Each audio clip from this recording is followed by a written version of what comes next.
Paulo. Paulo tornou-se muito famoso em Roma. Sua eloquência era imbatível. Quem passava por ele tinha grande chance de mudar para sempre as rotas da própria vida. No passado, ele tinha querido apagar o incêndio produzido por Jesus na alma dos homens. Agora, ele era o maior incendiário.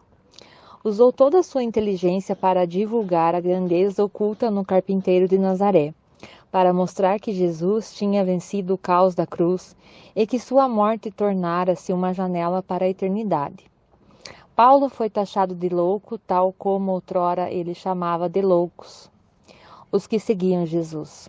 Foi mutilado e torturado várias vezes, teve raros momentos de descanso. Tinha todos os motivos para calar-se e deixar de propalar os sonhos de Jesus, mas ninguém conseguia silenciá-lo, nem os riscos constantes de morte. Seus cabelos embranqueceram, sua pele ficou marcada pelos açoites, seu rosto pelas noites mal dormidas, mas dentro dele havia uma energia inesgotável. Muitos têm motivos para serem felizes, mas são tristes e ansiosos. Pedro teve todos os motivos para ser triste e tenso, mas tornou-se um ser humano feliz e sereno. Nos últimos anos esteve preso em Roma, mas sua boca nunca se calou. Na prisão continuou a falar. Fazia reuniões, convocava os judeus e os romanos. Muitos soldados romanos, até os de alta patente, entraram nos sonhos de Jesus. Diversos guardas, encarregados de vigiá-lo, mudaram para sempre suas vidas. Quando houve a primeira grande perseguição em Roma, Nero teve a grande oportunidade de ceifar a vida do homem que embriagava os romanos com o sonho da eternidade. Numa situação desesperadora, o imperador enviou 2 dos seus fortes escudeiros, Ferega e Partêmio, para silenciar o dócil Paulo. Onde estava Paulo nesse momento? Ensinando. O ambiente em Roma era tenso. Os cristãos eram vistos como os portadores de lepra. Os 2 carrascos se aproximaram e o viram ensinando ao povo. O momento era comovente. Ao levarem o discípulo, algo aconteceu dentro deles. Ficaram contagiados com o que ouviram. Numa atitude surpreendente, pediram ao próprio Paulo que orasse por eles, mas que pudessem crer. Paulo fitou-os e disse-lhes que em breve creriam sobre seu sepulcro. Estava consciente do seu fim e de que sua morte ainda geraria frutos. Pouco tempo antes, ele havia escrito uma carta aos Filipenses, revelando um destemor sem precedentes em face da morte. Viveu uma vida intensa, sofreu muito, mas amou mais ainda. Atravessou o vale da angústia, mas bebeu da fonte da alegria. Paulo foi tão grande e realizado que teve a coragem, mesmo estando preso, de ordenar aos seus leitores que fossem alegres. Alegrai-vos sempre. Que mistério é esse que tornou felizes os homens em situações miseráveis? Que segredos se escondiam no secreto espírito que os faziam bem-aventurados e não desesperados? Paulo também sonhava com uma pátria superior. Nessa terra, ele se considerava um hóspede temporário, pois seu coração procurava um reino de alegria, paz e justiça. Os soldados de Nero o conduziram para fora da cidade. Lá ele orou, conversando com Deus que nunca vira, mas que morava no âmago do seu ser. Após esse momento, despediu-se dessa vida tão bela e complexa, tão rica e cheia de decepções, tão longa e, ao mesmo tempo, tão breve. Como tinha cidadania romana, não foi crucificado. Na sua juventude, fizera morrer muitos seguidores de Cristo. Agora tinha chegado a sua vez. Com uma coragem esplêndida, ofereceu o seu pescoço aos carrascos e foi decapitado. Talvez muitos poucos tenham amado tanto a humanidade como Paulo. Aprendeu com o mestre do amor a valorizar cada ser humano como uma joia única. Considerou escravos, pobres e excluídos tão importante quanto reis e nobres. Cortaram sua vida, mas não cortaram seus sonhos. Morreu por eles.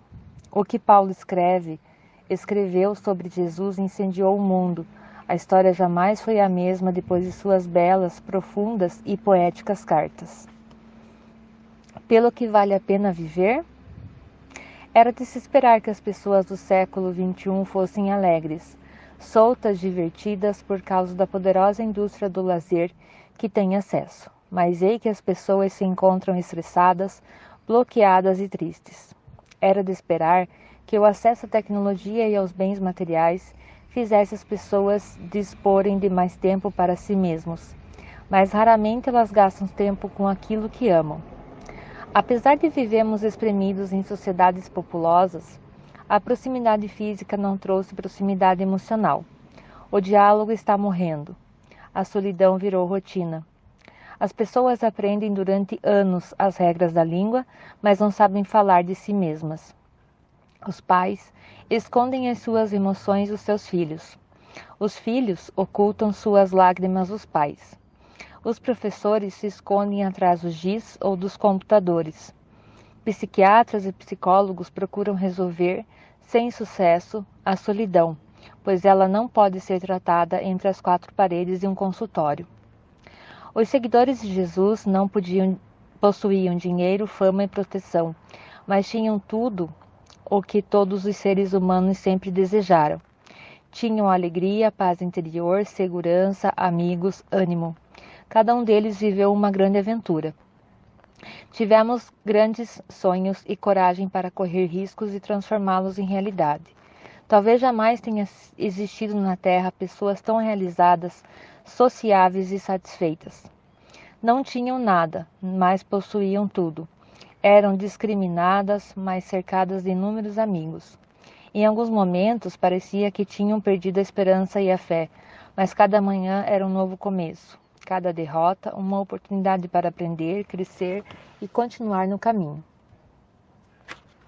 Sofreram com poucos, mas aprenderam a não reclamar. De suas bocas saía um agradecimento diário pelo espetáculo. Não exigiam nada dos outros, mas davam tudo o que tinham. Foram tolerantes com seus inimigos, mas seus inimigos foram implacáveis com elas. Tornaram-se amantes da paz, foram pacificadores dos aflitos, compreenderam a loucura dos que se consideravam lúcidos.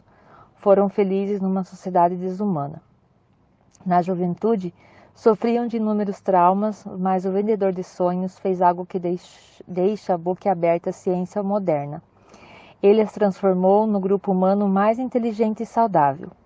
As cartas que escreveram revelam características e personalidades que poucos psiquiatras e psicólogos conquistam. Os sonhos que viveram vão ao encontro dos mais belos sonhos da filosofia, da psicologia, da sociologia, das ciências da educação. Mostraram que vale a pena viver mesmo quando tiveram a vida ceifada. Vamos parar e refletir um pouco. Será que nossa vida alcançou um grande significado? Jesus demonstrou de muitas formas a grandeza da vida. Será que compreendemos seu valor? Quem somos? Somos fagulhas vivas que cintilam durante poucos anos no teatro da vida e depois se apagam tão misteriosamente quando se acenderam. Nada é tão fantástico quanto a vida, mas nada é tão efêmero e fugaz quanto ela. Hoje estamos aqui, amanhã seremos uma página na história. Um dia todos nós tombaremos na solidão de um túmulo e ali não haverá aplausos, dinheiro, bens materiais. Estaremos sós. Se a vida é tão rápida, não deveríamos, nessa breve história do tempo, procurar os mais belos sonhos, as mais ricas aparições? O que faz a vida ter valor? Vale a pena viver? Quais são os sonhos que direcionam o nosso rumo? Muitos têm depressão, ansiedade, estresse, não só por conflitos na infância, mas pela angústia existencial, pelo tédio tenso que os abate, pela falta de um sentido sólido em suas vidas. Muitos têm fortunas, mas mendigam o pão da alegria. Muitos têm cultura, mas falta-lhes o pão da tranquilidade. Muitos têm fama, mas não há colorido na sua emoção. Crise existencial, valor interior e solidão são palavras que não faziam parte do dicionário da personalidade dos discípulos do Mestre de Jesus.